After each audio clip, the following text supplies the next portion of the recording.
Egypt, Libya, sort of whatever, I guess that's Mediterranean coast of Africa. It's a little smaller than the great horned owl and some of the other large eagle owls, but it is quite a sizable bird. When you see her fly here, you'll notice large wingspan. The eagle owls are not dense woodland birds.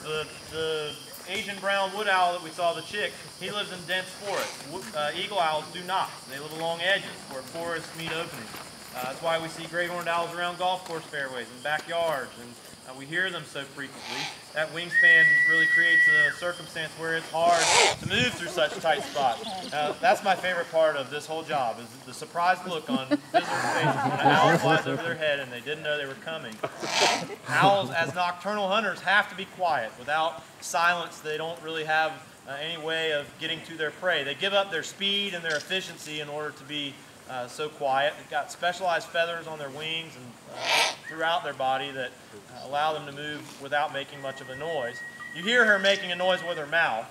That is a noise we refer to as food begging.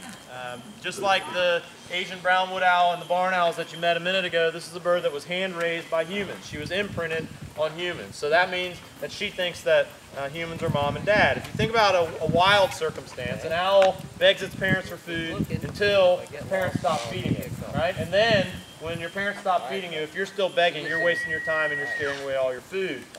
This bird's parents never stop feeding it.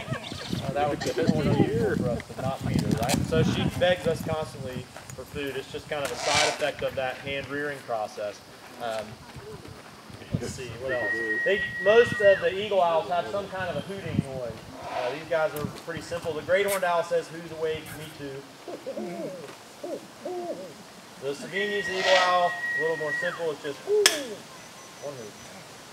And when they beg, it's This is a female desert eagle owl. She weighs about 2 pounds. Again, not huge, but large in terms of owls. Anybody have questions about owls?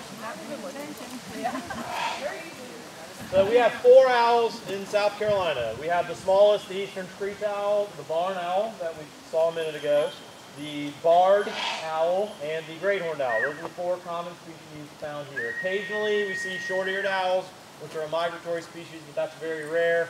Even more rarely, there were some dead snowy owls found in South Carolina this year.